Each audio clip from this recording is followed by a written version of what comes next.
Baik, Assalamualaikum warahmatullahi wabarakatuh. Perkenalkan, nama saya Basur Rahmat Hidayah, NIM C0112212234 dari kelompok 2 Fisiologi. Baik, sebagai tugas gagal responsi saya akan menjelaskan tentang mekanisme kerja jantung. Jadi pertama-tama mekanisme kerja jantung itu dibagi menjadi 4 fase. Yang pertama itu fase pengisian ventrikel, yang kedua itu kontraksi ventrikel isovolumetrik, dan yang ketiga itu ada fase ejeksi, dan yang terakhir ada fase relaksasi ventrikel isovolumetrik. Baik, yang pertama pengisian ventrikel.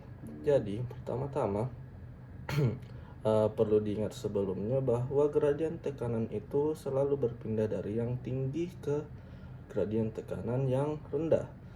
Jadi pada saat fase pengisian ventrikel, karena atrium sudah terisi oleh darah kotor dari vena cava superior, inferior, dan sinus coronarius, karena sudah terisi dengan darah, sehingga tekanan pada atrium itu lebih tinggi daripada tekanan yang berada pada ventrikel, sehingga katup atrioventrikular atau lebih tepatnya katup tricuspidalis ataupun bicuspidalis itu terbuka, sehingga darah yang ada pada atrium itu berpindah dari atrium ke ventrikel secara pasif. Dan jumlah darah yang lewat dari cara ini, yaitu cara pasif, sebanyak 2/3 dari total darah yang akan keluar dari atrium. Sisanya, yaitu 1/3, itu terjadi secara kontraksi atrium, dari cara kontraksi atrium.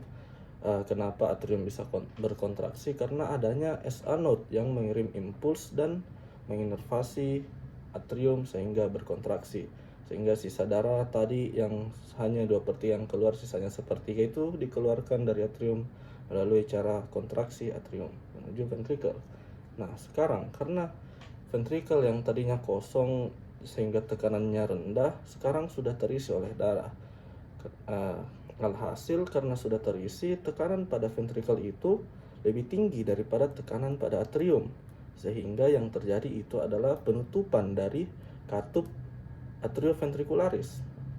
Nah, pada saat penutupan ini terjadilah bunyi yang pertama, yaitu bunyi S1 yang kita kenal dengan bunyi loop, karena turbulensi penutupan katup atrioventrikular.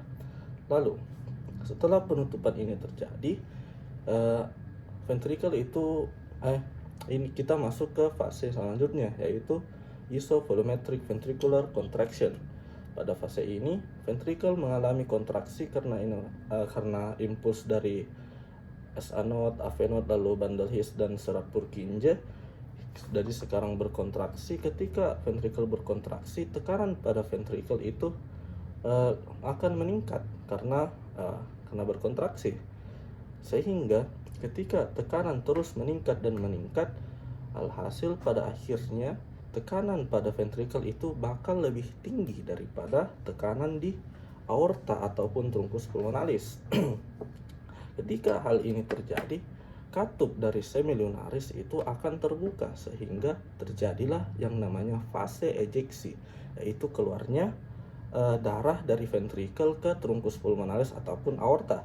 Lalu setelah itu masuk ke fase isovolumetric ventricular relaxation. Pada fase ini, setelah darah-darah keluar dari ventrikel masuk ke trunkus pulmonalis dan aorta, yang terjadi pada ventrikel akan repolarisasi ataupun relaksasi.